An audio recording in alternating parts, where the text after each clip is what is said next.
Ok, bueno, pues buenas tardes a todas y todos los que eh, seguirán este material audiovisual para consultas posteriores. Mi nombre es Jason Camacho, soy el secretario técnico de investigación del Centro de Estudios en Administración Pública y a nombre del maestro Daniel Ortega Carmona, coordinador de este centro de estudios, les quiero dar la más cordial bienvenida a este material, este trabajo colectivo que estamos haciendo con los ganadores del 15º concurso de ensayos sobre administración pública, Pedro G. Zorrilla Martínez, que justamente nos van a platicar un poquito de su experiencia de investigación, del proceso que ellos vivieron para elaborar sus ensayos y recomendaciones que ellos pues nos van a compartir a raíz de sus aprendizajes. Y tengo el gusto aquí de presentar a José Manuel Santana Castellanos, que fue el ganador del primer lugar de este certamen, con el ensayo Prácticas de excepción en el subsistema de ingreso del Servicio Profesional de Carrera de la Administración Pública Federal. Una perspectiva y propuesta de reforma ortodoxa liberal. Y por otra parte tengo a Francisco Benítez Vázquez, que él es el ganador del segundo lugar de este 15º concurso de ensayo, y él nos compartió un trabajo titulado Decisiones inteligentes, la aplicación de la inteligencia artificial en la toma de decisiones gubernamentales. Y pues bueno, muchas gracias por acompañarnos en esta ocasión. La verdad es que apreciamos mucho todas sus colaboraciones. Y bueno, un poquito para que podamos entrar en debate y que conozcan un poquito la dinámica, la idea es que vamos a hacer 3 rondas de preguntas y cada uno tendrá hasta 10 minutos para compartirnos su reflexión, su análisis de esto. Y posteriormente, agotadas las 3 rondas, pues yo pasaré a dar una conclusión general de su participación. Y bueno, la idea es que vayamos empezando por el primer y luego el segundo lugar, es decir, empezaríamos por ti, José Manuel, luego con Francisco, para que nos vayan platicando sus experiencias de investigación. Y fíjense, en primer lugar, quisiera abrir el debate de esta sesión preguntándoles, en principio a ti, José Manuel, ¿qué problema identificaste y por qué te pareció importante abordarlo en un ensayo? Muchas gracias, doctor Jason. Primero que nada, quisiera poner un poco en contexto de qué estamos hablando, ¿no? Estamos hablando en un contexto del servicio profesional de carrera. Es este mecanismo que nos permite adentrarnos a través del servicio público, a nosotros como interesados, ¿no? En la administración pública. En este caso, vemos que el servicio profesional de carrera en la administración pública federal constituye un pilar fundamental para asegurar lo que son los valores de la administración pública en cuestión de profesionalización, de eficacia, de transparencia y gestión pública en general en México. Y este sistema es diseñado precisamente bajo los principios de igualdad y de meritocracia, ¿no? Que es lo que prácticamente nos permite a nosotros como servidores adentrarnos en la administración pública a través del mérito, la capacidad y también la competencia de cada uno de nosotros. Sin embargo, nos llegamos a encontrar ciertas limitaciones o ciertos tropiezos en este mismo sistema que contradicen o contravienen los principios con los que fueron creados. Respondiendo concretamente qué problema es el que se identifica en el ensayo o que más bien desarrollo, ¿y por qué es importante en este caso ahondar en él? Es que se identifica un uso excesivo y poco regulado en el número de prácticas de excepción para ingresar al servicio público. ¿Qué es una práctica de excepción o al menos cuál es la práctica que normalmente se utiliza? Esto está fundamentado en el artículo 34 de la Ley del Servicio Profesional de Carrera, en donde se le permite al titular de la dependencia designar a un servidor público eh, un puesto o un cargo de manera temporal sin la necesidad de pasar por el proceso normal de reclutamiento, de aceptación, de acreditación y todo lo necesario del subsistema de ingreso del servicio profesional. Y aquí el problema que estamos abordando es precisamente que se permiten este tipo de nombramientos temporales sin seguir un procedimiento de reclutamiento y pues prácticamente contraviniendo este principio de meritocracia, de competencia y de igualdad. Entonces, vemos una reducción en la igualdad de oportunidades y lo cual podría significar para efectos tal vez del contexto en el que estamos viviendo que los futuros licenciados en administración pública no puedan tener las mismas oportunidades de acceso al servicio público como cualquier como cualquier otra persona, ¿no? Y claro está que no es exclusivo de la licenciatura en Ciencias Políticas y Administración Pública, sino que también podríamos verlo en cualquier ámbito, porque el servicio profesional de carrera precisamente está abierto a cualquier ámbito laboral que, que se requiera en la administración pública, ya sea una ingeniería, ya sea medicina, ya sea biología, distintas áreas de profesionalización, ¿no? Entonces, ¿por qué es importante abordar esto? Estas prácticas, pues prácticamente nos pueden contradecir los principios de meritocracia, como ya lo había mencionado, y también abre la puerta a estas prácticas de nepotismo, de favoritismo y de discrecionalidad. Sobre todo este último puede llegar a ser un poco más contraproducente porque dentro del reglamento de la ley y en la propia ley del artículo 34, pues nos habla de manera general de cómo es que se puede llegar a utilizar o implementar este artículo para poder ingresar al servicio profesional. Sin embargo, tampoco se regula o no se estipula algún procedimiento o algún requisito en específico que nos pueda garantizar el ejercicio, pues prácticamente de competencia en el cargo. Asimismo, pues existe un desfase entre el deber ser legal del servicio público y su aplicación ya como tal en la práctica, lo cual pues llega a generar esta desigualdad en las oportunidades y también al mismo tiempo podría llegar a generar una desconfianza e incertidumbre, no solo a los que intentan ingresar al servicio público, sino también a la ciudadanía en general, ¿no? Que es para quienes se está trabajando. Entonces, yo creo que eso sería en concreto la respuesta a cuál es el problema que se identifica y por qué es importante abordarlo. Ok, muchas gracias, José Manuel. Y en efecto, creo que das al clavo con un problema que no solamente es en muchos aspectos evidente o muy pernicioso, sino que aparte es consistente, ¿no? O sea, persiste a lo largo del tiempo y por más que se ha estudiado, por más que se han señalado muchos de los efectos normativos o de diseño institucional que puede tener ese proceso, tú das cuenta también de los efectos negativos que eso podría tener, ¿no? O sea, no solamente acabar con la igualdad o el mérito, sino incluso la desconfianza en la ciudadanía, a los servidores públicos que les van a brindar servicios, que les van a dar políticas públicas, ¿no? Entonces, creo que es muy interesante este aspecto. Y bueno, ahora quisiera extender esta misma pregunta a ti, Francisco, y justo preguntarte, ¿no? ¿Qué problema identificaste y por qué te pareció interesante abordarlo en tu ensayo? Claro, bueno, primero para empezar, muchas gracias por la invitación, tanto a usted como al coordinador.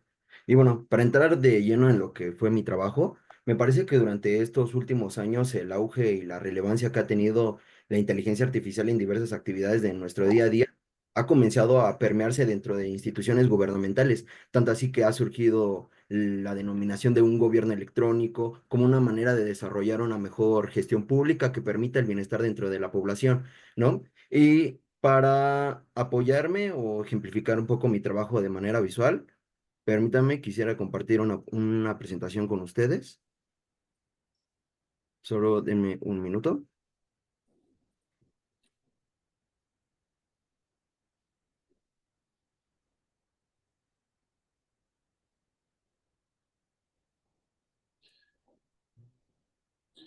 ¿Sí te permite compartir, Francisco?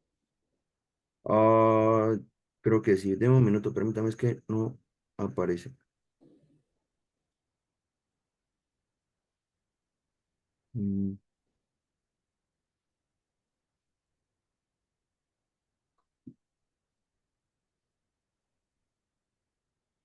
Listo, ya se ve. Está cargando. Ya, listo. ¿Listo? Ok, entonces, como les mencionaba, pero para ejemplificar lo que les mencionaba, o tomar un poco de dónde tomé esta inspiración para realizar el trabajo, viene prácticamente de un momento de ocio que tuve con mi familia, ¿no? Y viene a partir de la película que se realizó en el año 2017, me parece, sobre el Código Enigma. El Código Enigma habla sobre la vida que abarcó durante la vida de Alan Turing, que Alan Turing fue un matemático, un informático y un lógico de origen británico, en la cual durante su vida, bueno, el esencial, la trama de la película se enfoca durante la Segunda Guerra Mundial, en la cual el gobierno alemán utilizó o creó un código que le denominaban Enigma para poder ubicar o mandar de manera de acertijos o encriptada ciertas coordenadas de submarinos enemigos, del lado del bando aliado, ¿no? Entonces, el gobierno alemán creó este código que cambiaba cada 24 horas. O sea, había un millón de infinitas posibilidades de que o al día siguiente ya el material que se había interceptado para poder descifrar coordenadas y poder entender ese código, pues fuera de un día para otro ya no sirviera, ¿no? Entonces, gracias a Alan Turing se creó la primera computadora para resolver este código alemán, que es la que se puede ver en la figura, bueno, en la imagen, que son esos círculos. Se creó la primera computadora para ello y fue la que financió el gobierno inglés para poder tomar mejores decisiones y poder ganar la Segunda Guerra Mundial, ya que, como les mencionaba, las posibilidades de que diariamente se podían encontrar estas encriptaciones eran alrededor de todas este número que son 15.000 millones de posibilidades para poder encontrar estas encriptaciones, ¿no? Entonces era un trabajo que prácticamente el humano no podía hacer y lo hace este Alan Turing para poder ganar la guerra, ¿no? Entonces, a partir de esto fue cuando me planteé que qué es la inteligencia artificial, ¿no? Y investigando me di cuenta que esta puede tener diferentes connotaciones de acuerdo al desempeño que se tenga en cada contexto o en cada disciplina en la que se aplica. Por ejemplo, Google, que es una de las empresas que mayor tiene dominio sobre este campo informático y tecnológico, menciona que la inteligencia artificial es esta ciencia relacionada con la creación de las computadoras y máquinas que pueden razonar, aprender y actuar de una manera que normalmente requeriría una inteligencia humana que involucra datos cuya escala excede lo que los humanos pueden analizar, ¿no? Y retomando ejemplo de lo que les mencionaba sobre la película, ¿no? Y como les mencionaba, de acuerdo a los contextos, la noción que tiene inteligencia artificial va a cambiar. Entonces, a la implementación de la inteligencia artificial en la administración pública lleva una constante relación con los gobiernos, con los aparatos sociales, económicos, jurídicos, lo cual nos lleva a entender que la inteligencia artificial son estos sistemas integrados en mundos sociales, políticos, culturales y económicos que se encuentran delineados por los humanos, instituciones, que pueden recuperar, reproducir, optimizar y amplificar desigualdades estructurales existentes. Entonces, por ello, ahora, me llevó a preguntarme también qué tiene que ver la toma de decisiones gubernamentales en el marco del contexto que estaba enfocado mi trabajo. Entonces, la toma de decisiones gubernamentales se puede entender como este proceso que se establece y se implementan estrategias para solucionar problemas que afectan a una población o a una sociedad y que a su vez tienen un impacto en la efectividad de las instituciones, donde se realizan a través de las experiencias, conocimientos, vivencias y anécdotas que forman el criterio decisivo de las personas, y en este caso de los servidores públicos. Pero esto conlleva a tener un ligero problema. ¿Por qué? Porque a partir de las experiencias que tienen los servidores públicos, puede llevar a una repetición constante de las mismas soluciones para los mismos problemas, lo cual conlleva a un estancamiento continuo, ¿no? De las instituciones y que no haya ningún progreso.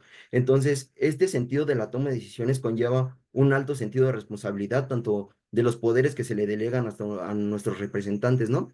Y para esto me pregunté que cómo la población, cómo se sentiría o cuál sería la percepción de la población al permitir que nuestros aparatos gubernamentales implementen la inteligencia artificial en sus administraciones públicas, ¿no? Y para esto el Foro Económico Mundial establece que para que la población permita que sus gobiernos introduzcan la inteligencia artificial en los aparatos gubernamentales, va a depender de tres factores, que el primero es la confianza que se tenga en estas estructuras y en los representantes de gobierno.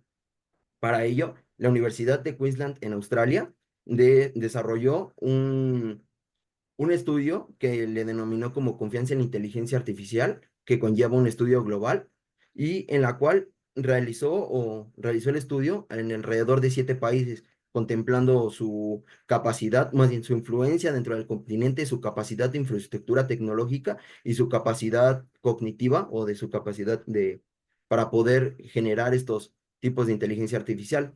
Y con esto nos podemos ver que India es el que encabeza esta lista de donde la población se siente totalmente segura de que su gobierno implemente estas tecnologías en los aparatos administrativos con un 75%, le sigue China con un 67%, Sudáfrica con un 57%, siendo los más bajos Japón y Finlandia con un 23 y 16%. Para esto, el segundo punto tiene que ver con el acceso, qué es lo que va a tener la población a este tipo de tecnologías, siendo si el gobierno va a permitir que estas tecnologías de la inteligencia artificial sean abiertas y que permitan el escrutinio público o que sean solamente cerradas y que solamente sean para el uso exclusivo de los aparatos gubernamentales. Y el tercero, que tiene que ver con la integración y la supervisión que tiene la relación entre el humano y la inteligencia artificial, que lo abarcaré un poco más adelante. Y por el momento yo creo que sería todo de mi intervención. Perfecto, muchas gracias, Francisco. Y en efecto también es muy interesante porque creo que uno incluso hasta cómo te inspiraste viendo un ejemplo histórico verídico, o sea, siempre siente un buen precedente, y sobre todo que pones una connotación bien, bien importante.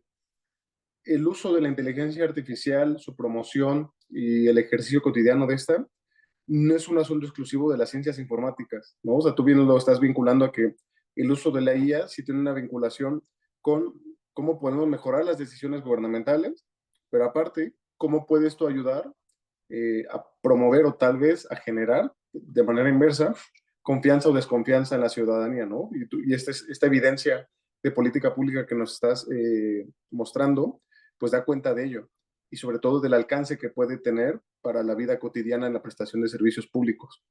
Y fíjense, tomando este panorama diagnóstico que ustedes nos están dando, ahora quisiera preguntarles en este segundo momento, y en este caso te cedo la palabra a ti, José Manuel, con tu caso de estudio. Dinos, ¿qué soluciones planteas y qué impacto crees que podrían tener la solución o conjunto de soluciones que se pueden llevar a cabo para atender ese problema que tú ubicaste en primer lugar en tu ensayo? Muchas gracias. Pues, ¿qué soluciones se plantean y cuál sería su impacto? Yo creo, bueno, lo que planteo principalmente en el ensayo son tres ejes para responder a esta problemática. Y antes de ir de lleno o mencionar como tal las soluciones o las reflexiones a las que llego con el ensayo, quisiera un poco reflexionar también o ahondar un poco en el registro estadístico que se llevó a cabo para poder realizar el ensayo. A través de la Plataforma Nacional de Transparencia, que hoy pues prácticamente podríamos estar un poco de luto por la cuestión del Instituto Nacional de Acceso a la Información, pero en ese entonces se hizo una solicitud de información en donde se registraba un total de 52.207 usuarios registrados, es decir, 52.000 personas intentando generar un registro, un antecedente o un currículum para poder entrar a concursar en alguna de las convocatorias que hubiera abierto el gobierno federal dentro de la administración, de los cuales solo 4.601 concursos para el 2023 lograron concretarse, ¿no? De estos 4.600 concursos encontramos que hubieron 3.525 prácticas de excepción. Es decir, más de la mitad de los concursos podrían haberse generado una práctica de excepción para poder ocupar un cargo dentro de la administración. Entonces, esto está ligado directamente con la primera solución propuesta, que es una reforma legal al artículo 34, perdón, y también al reglamento de la ley del servicio profesional de carrera. Y en este caso, de manera muy general y también como invitación para adentrarnos no solo en el aparato jurídico, sino también en el ensayo como tal, es especificar con mayor claridad las circunstancias válidas para aplicar estas excepciones, porque tanto en la ley como en el reglamento únicamente nos hablan de casos fortuitos, ¿no? No nos hablan de... Son casos excepcionales que están a consideración del titular de la dependencia, y tampoco se establece, por ejemplo, el mecanismo con el que se va a evaluar quiénes ocupen esos cargos. Es decir, eh, en la ley no está establecido algún procedimiento de calidad o de competencia que nos permita saber que la persona que se está haciendo la designación cumple con las características no solo profesionales, sino también incluso éticas, podrían llegar a ser, para cumplir con su función en el cargo que le están brindando. También dentro de esta reforma legal, lo que propongo es establecer un límite anual por dependencia en el uso de excepciones. Esto se ha llegado a plantear anteriormente y desde la implementación de la Ley del Servicio Profesional de Carrera. Sin embargo, como también lo comentaba el profesor Jason hace un momento, creo que ha sido una de las cosas que han sido ignoradas al momento de crear un aparato jurídico que regula o intenta regular este tipo de prácticas. Sin embargo, creo que no ha llamado la atención suficiente como para llegar a concretar esta reforma, porque cuando yo me encontré haciendo esta reflexión, creo que en el deber ser sería muy fácil decir, ah, sí, pues nada más no hagan prácticas de excepción, ¿no? Supongamos que al momento de la creación de esta ley, ese artículo tiene una finalidad, pero esa finalidad debe de estar justificada, debe estar fundada y motivada, cosa que no se logra visualizar al momento de la aplicación de este artículo. Entonces, lo que se busca no es simplemente decir, hay que dejar de hacer prácticas de excepción, hay que disminuir el número de prácticas de excepción, sino más bien regular y sobre todo transparentar el procedimiento con el que se está realizando este tipo de mecanismos, sobre todo porque si lo vemos en el proceso administrativo, pues una de estas grandes etapas del proceso es la retroalimentación, el feedback, ¿no? Entonces, desde hace mucho tiempo se plantea una necesidad por reformar este tipo de prácticas que pues prácticamente nos llevan a la opacidad, a la nula transparencia. Y creo que es uno de esos por los motivos por los cuales yo creo que también entraría la publicación de los casos con motivos y duración de los nombramientos excepcionales que está dentro de esta reforma legal, porque legalmente el INAI lo que nos contestó a través de la Plataforma Nacional de Transparencia es que la Secretaría de la Función Pública, que es la que coordina todo este sistema, no tiene el registro de temporalidad con lo que están utilizando este tipo de cargos, ¿no? La ley establece que es temporal el cargo, pero no establece ni un mínimo ni tampoco un máximo, por lo cual podría llegar también a generar cierta incertidumbre acerca de cuánto tiempo están teniendo este cargo, estas personas, y sobre todo si después de que lo ocuparon, se hizo el respectivo concurso o el respectivo proceso para entrar al servicio profesional de carrera, o al menos en la plaza que se esté hablando, ¿no? En un segundo ámbito tenemos el fortalecimiento del control institucional. Esto tal vez lo puedan ver más en finanzas públicas o en sistemas de auditoría gubernamental. Y lo que yo propongo en este rubro es la creación de comisiones externas y dar una mayor responsabilidad al COCODI, que es prácticamente un ente auditor y revisor dentro de las secretarías, pero lo que se pretende o lo que yo prácticamente invito o pues sí, prácticamente reflexiono, es que tener en cuenta que al COCODI tiene a su cargo el desempeño institucional, Y en este caso sería este mismo el encargado de publicar informes anuales con porcentajes de excepciones revisadas, aprobadas o incluso rechazadas, e incluso establecer una meta del propio COCODI, el Comité de Control y Desempeño Institucional, que estas prácticas injustificadas disminuyan un 20% anual incluso, ¿no? Ese es un ideal al que pretendo llegar con esta invitación. Y finalmente, en la tercera reflexión final sobre qué soluciones planteo, se va a dirigir una vista a la movilidad interna, porque todo esto lo estamos viendo desde un aparato exterior, donde intentan ingresar nuevas personas al servicio profesional de carrera. Sin embargo, muchas veces dentro de las mismas instituciones no se generan este tipo de ejercicios de movilidad interna.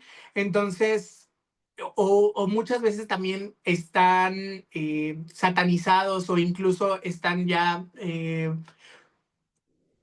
bastante estigmatizados sobre su funcionalidad, por lo que yo propongo crear un sistema obligatorio de promoción interna antes de acudir a nombramientos excepcionales. Es decir, si no se va a hacer un concurso de selección para ingresar al servicio profesional de carrera y se va a utilizar el artículo 34 o una práctica de excepción relacionada con él, antes, en un intermedio entre estos dos, yo lo que propongo es que se cree un sistema en donde haya una promoción interna antes de acudir a un nombramiento excepcional. ¿Esto para qué? Para incentivar la profesionalización y el desempeño del personal que ya está en funciones. Se supone que una de las razones por las cuales se aplica este artículo es para evitar un riesgo mayor, un problema mayor dentro del desempeño de la institución. Entonces, ¿quiénes podrían llegar a ser los más aptos en cuanto al conocimiento del funcionamiento de la institución y de los requerimientos de este mismo ente? Pues el mismo personal que ya se encuentra ahí mismo, ¿no? Es decir, la experiencia, la profesionalización y en general el mérito que llevan haciendo en su trabajo les podría generar esto también una oportunidad para ascender y para desarrollarse profesionalmente dentro de su mismo ámbito.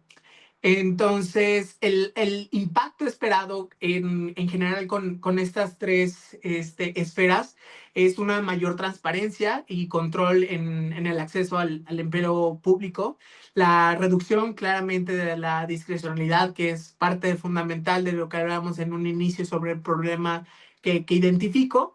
También está el fortalecimiento de la igualdad de oportunidades y del principio del mérito con el que fueron creadas tanto la ley como el reglamento del servicio profesional de carrera, y la profesionalización del servicio civil y la mejora del desempeño institucional, que en este caso creo que son valores fundamentales de la administración pública y de la gestión pública en general, que es la mejora y el desempeño institucional. Muchas gracias. Muchas gracias, José Manuel. Y bien interesante, ¿no? Porque aparte, muchas de estas soluciones que tú estás planteando, una, no son sacadas de la manga, o sea, tú mismo nos estás dando la evidencia de por qué te lo estoy diciendo, ¿no? Es decir, nos das un dato bien relevante de que básicamente la mitad de concursos con prácticas de excepción, pues fueron la regla, ¿no? Es decir, se mantuvieron no como excepción, o sea, reitero, funcionaron como regla básicamente de ingreso. Y tú planteas también algo interesante, ¿no? O sea, eh, y creo que es algo que vemos mucho en política pública, que básicamente las soluciones son trajes hechos a la medida del problema, ¿no? Y el problema de fondo es, tenemos una comprensión difusa de que es un caso excepcional para que ingrese al gobierno, ¿no? Y el problema es que eso se conlleva una práctica excesivamente discrecional. Incluso yo destacaría de lo que estás mencionando, de algunas de estas soluciones, incluso cómo fortalecer la rendición de cuentas, ¿no? Es decir, no solo hacer más riguroso el proceso, pero imaginemos que puede fallar porque nada es perfecto y los sistemas fallan, pero qué mecanismos reactivos tenemos, y eso está bien interesante porque una vez que encontramos que fallaron o que no tenemos muy claras sus justificaciones, un buen esquema de rendición de cuentas, de seguimiento, de monitoreo de todo esto, nos permitiría, una, detectar fallas y en donde veamos esas áreas de oportunidad, pues justamente mejor, promover este tipo de soluciones que tú nos estás planteando, ¿no? Y pues bueno, y ahora en este sentido quisiera hacer extensiva esta pregunta también para ti, Francisco, en torno a tu tema vinculado a las decisiones inteligentes y la inteligencia artificial. ¿Qué soluciones planteas y qué impactos crees que podrían tener pues, las soluciones a los problemas que tú detectaste en tu ensayo? Claro, bueno, comenzando primero con la parte de los impactos, me parece que en este momento la aplicación de la inteligencia artificial en las instituciones gubernamentales, como tal, se encuentra muy poco explorado y muy poco analizado. ¿Por qué? Porque es algo que recientemente es el boom ahorita del estudio, ¿no? La inteligencia artificial yo creo ha sido este invento tecnológico que ahorita en estos últimos años ha sido tema incluso hasta de debate. Incluso creo que considero que su aplicación en los gobiernos poco a poco se estará viendo como un hecho inevitable, ¿no? Porque si se aplaza o se ignora, se comenzarán a ver poco a poco gobiernos más obsoletos, ineficientes, que quizás no sabrán responder de manera correcta y eficiente a los problemas o a las exigencias que tiene la población, ¿no? Y yo creo que mirando hacia un futuro quizás no tan lejano, sería más bien plantearnos de cuál sería la función que desempeñaría la inteligencia artificial, ¿no? En estas toma de decisiones gubernamentales y para ello me gustaría utilizar nuevamente mis diapositivas.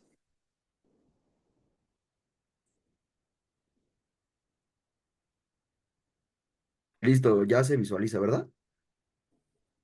Sí, ya está cargando, ya se ve. Ok, con respecto a la cuestión que planteé hace un momento, me parece que la función que tomarían la inteligencia artificial dentro de los aparatos administrativos sería toda práctica de recolectar datos, categorizarlos y etiquetarlos para luego entrenarlos o en sistemas de forma política y administrativa. Incluso Intel, que es una de las empresas igualmente que tienen igual un dominio sobre la creación de sistemas informáticos y códigos en la tecnología, establece que la inteligencia artificial en los gobiernos poco a poco va a permitir el análisis acelerado de datos, que va a aumentar la eficiencia para obtener información en tiempo real y mucho más precisa, que va a que va más bien va a ayudar a que la toma de decisiones por parte de los gobiernos sea mucho más rápida y mucho más fundamentada. Y para esto recurrí a algunos ejemplos que se aplicaron, se utilizaron en América Latina y es un estudio que realiza la Organización para la Cooperación y Desarrollo Económico, en sus siglas OCDE, y en ese estudio acapara dos casos que en mi parecer parecen los más relevantes. El primero tiene que ver con Panamá y tiene que ver con la cuestión no tan lejana que acabamos de vivir, que es como la pandemia de COVID-19, que vino a hacer cambios importantes en la forma en la que vivimos, que nos desarrollamos de manera social, en la manera en que interactuamos incluso con el gobierno, en la manera económica, o sea, vino a dejar estragos bastante importantes y a cambiar la manera en la que vivimos. Y para ello, el presidente en turno que estaba en ese momento, que era Laurentino Cortizo Cohen, que gobernó, su administración fue de 2019 a 2024, implementó durante esta pandemia de COVID-19, implementó dos chatbots o asistentes virtuales que operaban de manera a través de lo que era la aplicación de WhatsApp, ¿no? El primero tenía como nombre Doctora Rosa o Doctor Rosa, que en sus siglas era Respuesta Operativa Sanitaria Automática, que tiene que ver, principalmente este chatbot, daba recomendaciones o daba una asistencia médica para aquellas personas que ya se habían enfermado de COVID-19. En primera, enviaba una especie de cuestionario a la persona sobre algunos síntomas, cómo se sentía, pues sí, qué era cómo se sentía en ese momento la persona, y a partir de esas respuestas que otorgaban mediante ese cuestionario individual, se le reasignaba a un consultorio médico digital en el cual atendía un médico de manera virtual y realizaba nuevamente otras preguntas sobre sus síntomas, cómo se sentía,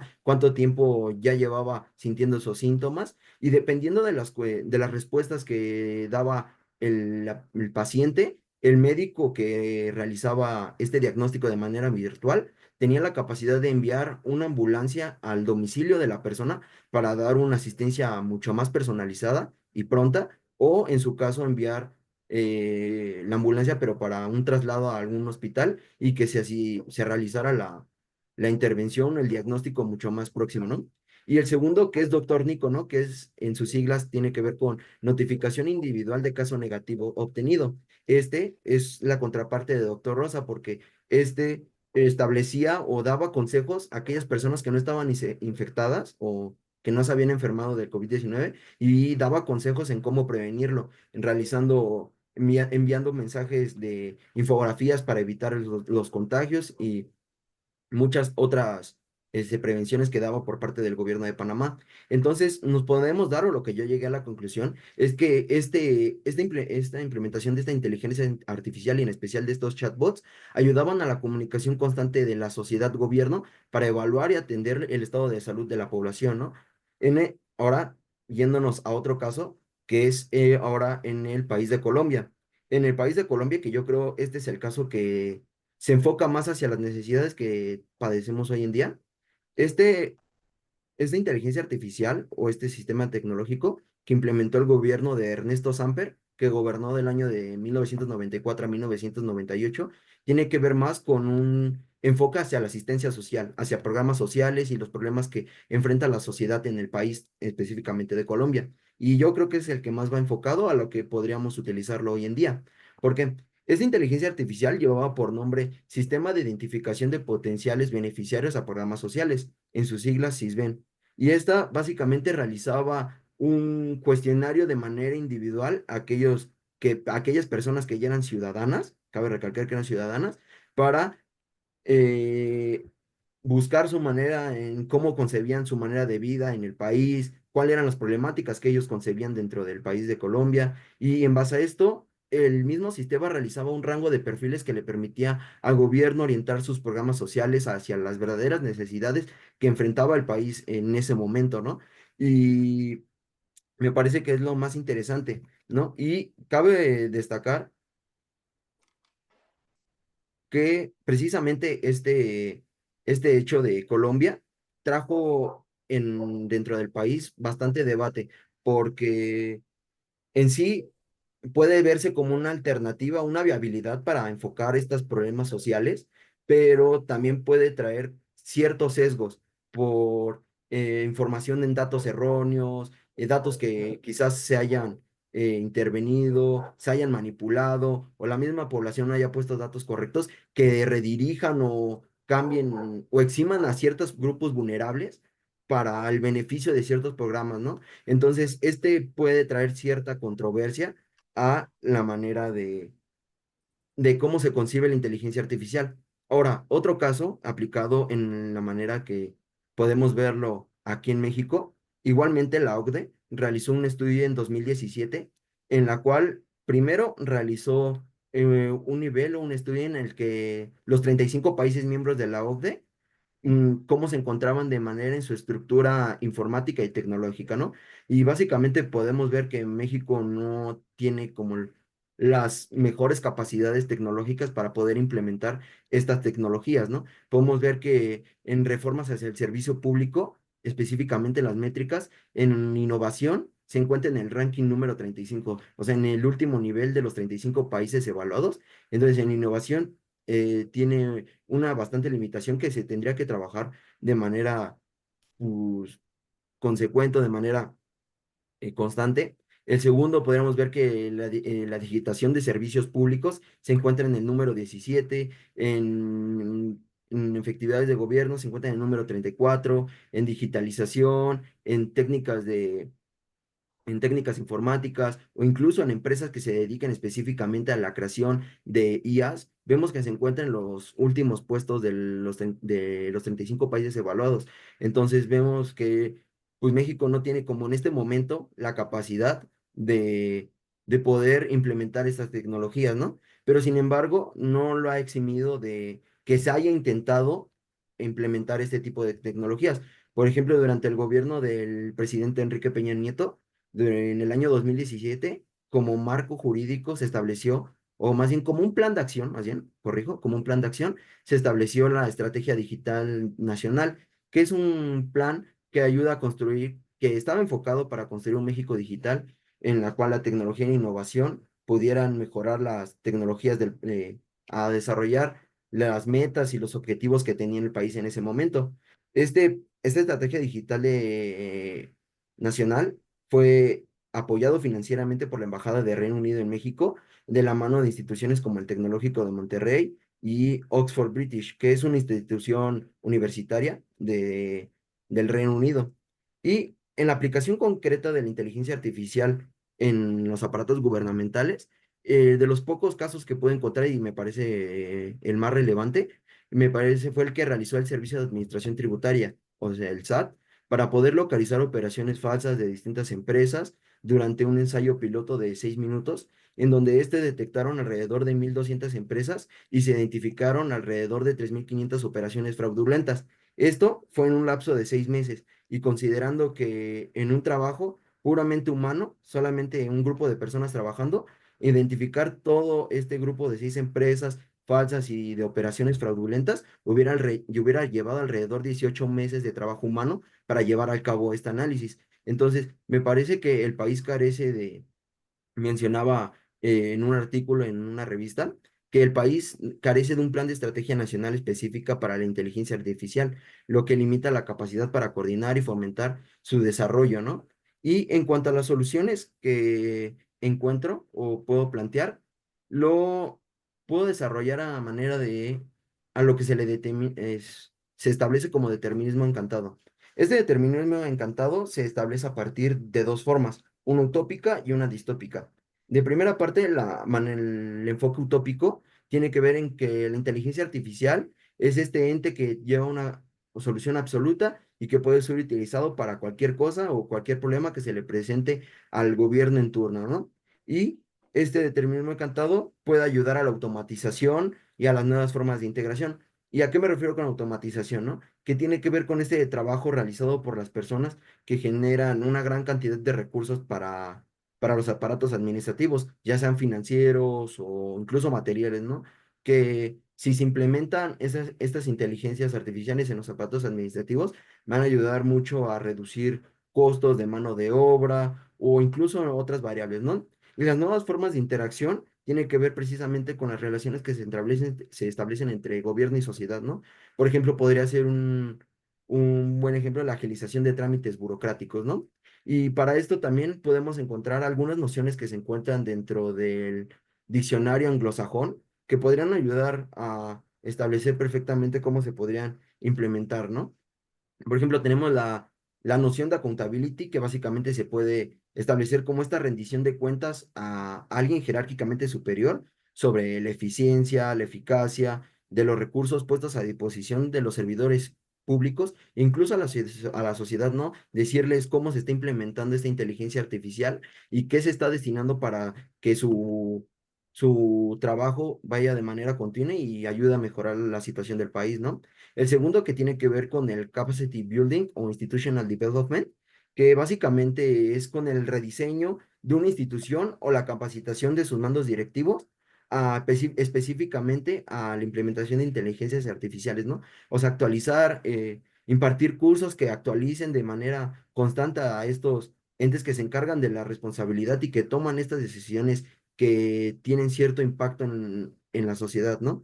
Y el tercero tiene que ver con el institutional building, ¿no? Que tiene que ver con la creación, innovación, de desarrollo de nuevas instituciones públicas que se enfoquen a controlar y de manera ética y supervisar cómo se está implementando esta inteligencia artificial, ¿no?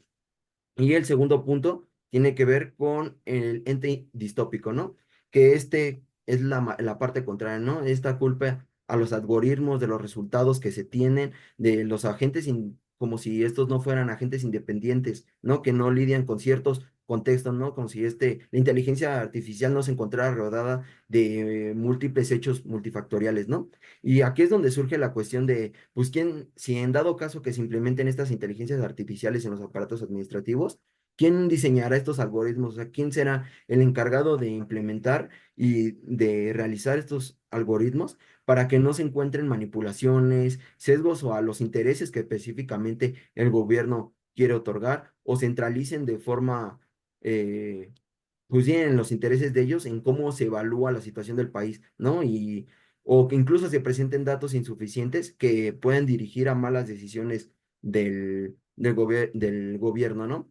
Y para esto me parece interesante encontré como solución, o se puede plantear como una solución, la creación de instituciones o el fortalecimiento de leyes que se enfoquen en regular la ética, ¿no? De este uso de la inteligencia artificial, porque el implementar esas inteligencias artificiales conlleva a un gran acceso a bases de datos, ¿no? Y como sabemos, las bases de datos conllevan grandes riesgos, grandes responsabilidades, que si llegan a caer en manos de las personas equivocadas pueden darse usos que no deben de ser, ¿no? Y para esto, estas creaciones de instituciones me parece que deben de tener una apertura y cierta transparencia, deben de mantener un compromiso público los gobiernos hacia la sociedad, que se va a tener cierta transparencia, rendición de cuentas hacia cómo se maneja y cómo se están implementando estas inteligencias artificiales y que se van a proporcionar y se van a utilizar datos fiables que guíen de manera efectiva y no sesgando ciertos datos que ayuden hacia la legitimación del gobierno en turno, ¿no?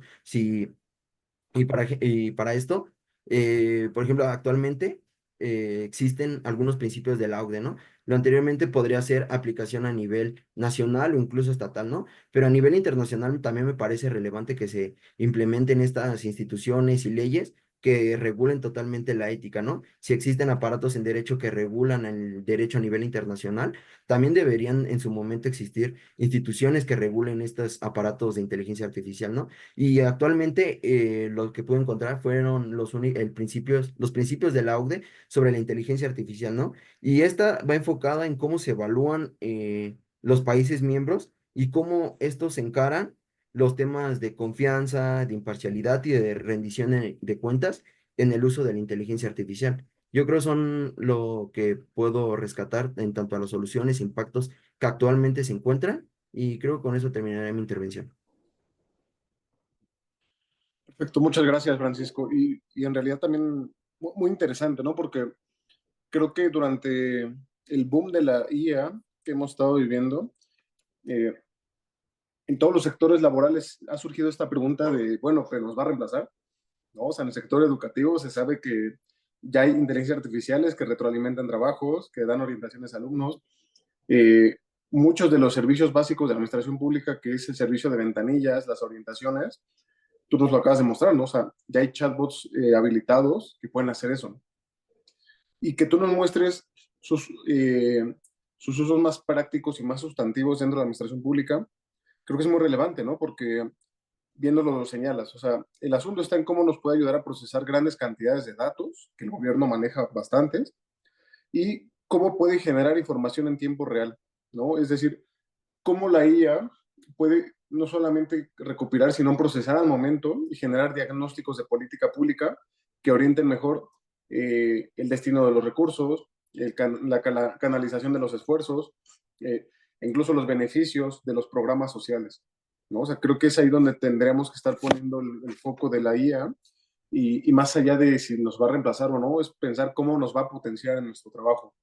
Incluso ya hay muchas universidades a nivel mundial en el norte global que incluso están impartiendo cursos no de evitar a la IA o de cómo no usarla y tú trabajar con tu puro cuadernito, sino cómo puedes habilitar ciertos prompts para que la IA pues ya te ayude a canalizar todo tu trabajo de investigación, por ejemplo, ¿no? O sea, creo que hasta ahí, creo que a eso tendría que comenzar a orientarse la formación de los futuros servidores públicos, es decir, cómo pueden usarla para potenciar toda su productividad.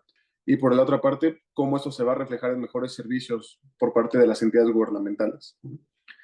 Y pues bueno, solo para cerrar, les pediría que de manera pues muy breve, muy sintética, ya manera de reflexión, nos puedan decir qué aprendizajes y desafíos encontraron al investigar sus temas, ¿no? Es decir, asumimos que porque estudiamos administración pública y aplicar un concurso de ensayo, pues es porque ya manejo administración pública, pero en realidad es que si le entramos a un tema, pues es una por curiosidad, tal vez otra por desconocimiento, y la tercera, pues porque quiero ver cómo puedo aplicar lo que sé a un campo que está comenzando a estar en boga, ¿no? Entonces, pues te cedo la palabra, José Manuel, para que nos platiques, reitero de manera muy breve tu reflexión, ¿no? Es decir, ¿qué aprendizajes y desafíos encontraste al investigar este tema? Sí, claro que sí. Pues yo quisiera dividir esta respuesta en dos visiones. La primera es más institucional, académica y profesional, y la otra ya sería más de manera individual, personal. eh, y quisiera empezar primero con el objetivo que tiene este concurso, ¿no? Que es incentivar principalmente el desarrollo de investigaciones y la elaboración de textos analíticos originales para los estudiantes en administración pública y también como un medio para fomentar su desarrollo académico e interés por contribuir en la atención, el estudio, el análisis de los temas que forman parte del campo de conocimiento de lo que se está estudiando, ¿no? Entonces, este concurso para mí significa eso, ¿no? La oportunidad de abrirte a un campo de conocimiento que si bien, como bien mencionaba usted, estamos estudiando, no es lo mismo el verlo de manera como abierta o de manera superficial a ya investigarlo, ¿no? En este caso, de manera puntual, vemos que el marco legal actual, aunque promueve esta parte del mérito en el deber ser, en el ser también permite su propia vulneración legal, ¿no? Mediante este tipo de prácticas de excepción. También existen herramientas muy útiles como la Plataforma Nacional de Transparencia, pero al mismo tiempo se crean nuevas barreras que pueden limitar estas mismas herramientas. Y finalmente, la convergencia entre liberalismo, ortodoxia y nueva gestión pública brindan un enfoque teórico sólido para proponer una serie de reformas en cuanto a este tipo de prácticas de excepción. Y es evidente que también vamos a encontrar desafíos como la falta de claridad y los vacíos normativos que facilitan el abuso de, de este tipo de prácticas, ¿no? La resistencia al cambio institucional, claro que también se va a ver permeada y es uno de los desafíos que posiblemente más marcados estén en la administración pública. La limitada disponibilidad de información completa, sobre todo con las nuevas reformas relacionadas con la desaparición del INAI y la necesidad de equilibrar entre la agilidad en situaciones excepcionales y también el respeto, ¿no? A los principios de mérito y legalidad. Esto, claro, desde una esfera del deber ser, desde algo formal, pero de manera personal también quisiera compartir que el aprendizaje que te deja este tipo de ejercicios es, es invaluable en el sentido de que te sientes realizado. Es decir, el llegar a concluir un escrito elaborado a partir de un ejercicio crítico, analítico, documental, eh, llega a generarte un sentimiento de pertenencia no solo contigo mismo, sino también con tu profesión. Y creo que al final del día es el resultado del esfuerzo, claramente, no solo de la universidad, sino de todo tu trayecto académico, profesional y personal. Y eso me lleva también a la parte de los desafíos y creo que es que como persona neurodivergente con déficit de atención y con cualquier otro problema externo, el llegar a afrontar y el llegar a concluir un trabajo de investigación con un aparato crítico y el reconocimiento, no solo por parte de la facultad, sino en general de tus amigos, de tus familiares, te hace que tú te sientas bien y que te sientas bien no solo contigo mismo, sino también con la contribución y la aportación que estás generando a partir de lo que estás escribiendo, de lo que estás investigando y de lo que estás analizando. Entonces, también es una invitación a todas las personas que estén viendo esto a que formen parte de la investigación, del análisis, de la crítica, pero sobre todo del desarrollo personal y profesional. Muchísimas gracias. Perfecto, muchas gracias, José Manuel, y sobre todo agradecerte eh, la bondad y sinceridad de tus palabras, más que como investigador, como persona, ¿no? Es decir, el reto que implicó para ti, dadas tus experiencias, tus condiciones, tus intereses. Creo que eso también va a generar mucho en varias personas, en una disciplina que lamentablemente nos ha tocado mucho ver una gran producción de su conocimiento, pero no de su difusión, ¿no? O sea, por eso el ejercicio que estén aquí ustedes. Entonces, yo valoro muchísimo esto que nos estás compartiendo. Y pues bueno, Ahora te cedo la palabra, Francisco, igual para que nos des una breve reflexión final del aprendizaje que esto aportó para ti.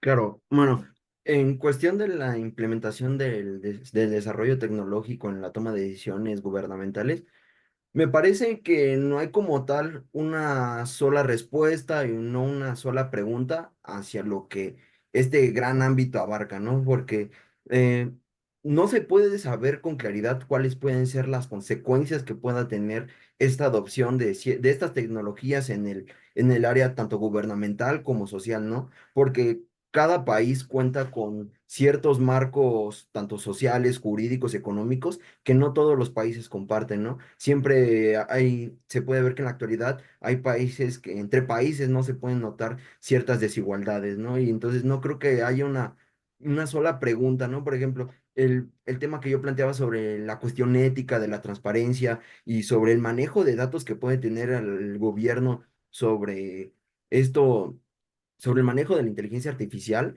yo creo que solamente una pequeña parte de este problema que abarca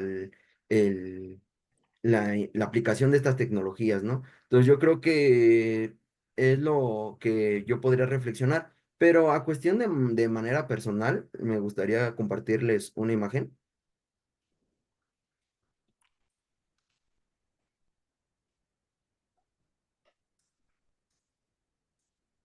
y que precisamente sería esta. Esta imagen, quizás a ustedes al verla podrían decir que, pues, que qué tiene esto de relación con lo que les estaba hablando, ¿no? Si estábamos hablando de inteligencia artificial y venimos a parar con dinosaurios y flamencos, ¿no? O sea, ¿qué tiene esto de relación? Y en cuestión de manera personal, me parece, bueno, en personal, definió bastante la reflexión que pude haber llegado. Esta es una escultura que se encuentra en las oficinas centrales de Google en Silicon Valley y esta la plantó el ex CEO de Google, Larry Page. Y quizás de manera visual no pueda transmitir nada o no pueda significar mucho con el tema, pero el significado que le da a Larry Page es mucho más impactante de lo que puede llevar, ¿no? Eh, Podemos ver que el dinosaurio hace a manera metafórica al dinosaurio a una relación con los humanos, ¿no? Los dinosaurios, no, si los humanos, no importa cuánta capacidad de inteligencia tengamos, no importa lo valientes, la adaptabilidad que podamos tener, no va a importar eso si no somos capaces de adaptarnos a estas tecnologías, ¿no? Que hoy en día se presentan, ¿no? Los dinosaurios no supieron adaptarse a las situaciones que se presentaron en su momento y terminaron extinguidos metafóricamente por el asteroide y es lo que precisamente nos podría pasar a nosotros si no somos capaces de adaptarnos y adoptar como parte de nuestra vida estas inteligencias, ¿no? Y hacerlas partes también de nuestras instituciones gubernamentales. Y como segundo punto, ¿no? Los flamencos. Los flamencos, ¿qué pueden representar, no? Pues se sabe que de manera biológica todo tipo de aves tienen cierta descendencia de los dinosaurios, ¿no? Entonces, aquí es donde se encuentra esa relación bastante precisa. Las aves supieron adaptarse a todas estas consecuencias climatológicas que derivaron del impacto del asteroide, ¿no? Entonces, si nosotros somos capaces de adaptarnos al impacto de estas tecnologías, vamos a saber evolucionar y llevarlo en nuestro día a día en nuestra sociedad. Y yo creo que aquí más bien la pregunta sería en qué decidiremos nosotros, tanto como una sociedad, y involucrar al gobierno, en qué decidiremos convertirnos, ¿no? Si seremos el dinosaurio o seremos los flamencos, ¿no? Entonces, yo creo que con eso terminaría mi intervención. Igualmente, a manera muy breve, me parecería y parece relevante que igual invitar a nuestros compañeros de la facultad y de otros planteles a que se se involucren en la investigación de diversas problemáticas de la administración pública, tanto como José Manuel y yo planteamos dos soluciones a nosotros que nos parecieron relevantes en este momento, pero quizás el día de mañana surjan otras problemáticas que pueden también tener cierta relevancia, ¿no? Entonces, igualmente invitar a la comunidad estudiantil a que realicen estas investigaciones, ¿no? Y en nuestro caso de la facultad, pues escribir sus ensayos, sus avances de investigaciones y presentarlos en la coordinación. Quizás pueda ser también una investigación que realmente aporte a nuestra materia, a nuestra disciplina, y así enriquecer mucho más la capacidad que podríamos tener en nuestro país. Yo creo que sería todo por mi parte y es lo único que puedo, o más, lo que puedo aportar en este momento. Muchas gracias, Francisco. Y coincido, ¿no? Que finalmente creo que si hay un gremio y hay un sector que no se puede echar para atrás en nada, son las y los administradores públicos, ¿no? O sea, eh, por, por, por formación somos los que tenemos que ser más resilientes al cambio, los más adaptables ante las circunstancias, y como bien dices, no echarnos para atrás, ¿no? O sea, ante las vicisitudes, ante los temas emergentes, las novedades como es la IA, en la medida en que seamos más abiertos, más receptivos a todo eso, creo que vamos a tener una formación mucho más sólida pues para el futuro.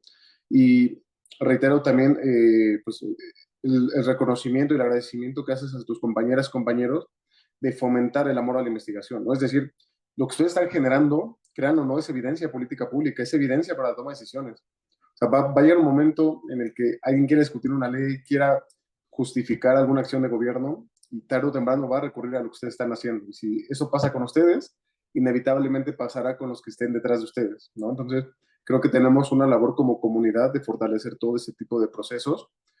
Y pues bueno, no me resta más que a nombre del Centro de Estudios en la Administración Pública, su comunidad académica, del maestro Daniel Ortega, coordinador del Centro de Estudios, pues agradecerles su tiempo, sus contribuciones, y queremos reiterar el orgullo que tenemos hacia ustedes como estudiantes y profesionistas talentosos que nos han dado con toda su evidencia y esfuerzo generado a través de sus escritos, ¿no?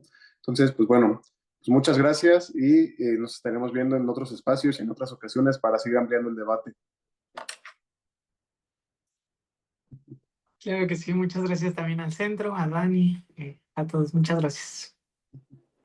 Igualmente, muchas gracias a usted, doctor, igualmente a Dani, al Centro de Estudios, y pues muchas gracias por la invitación también para participar. Al contrario, muchas gracias, chicos. Y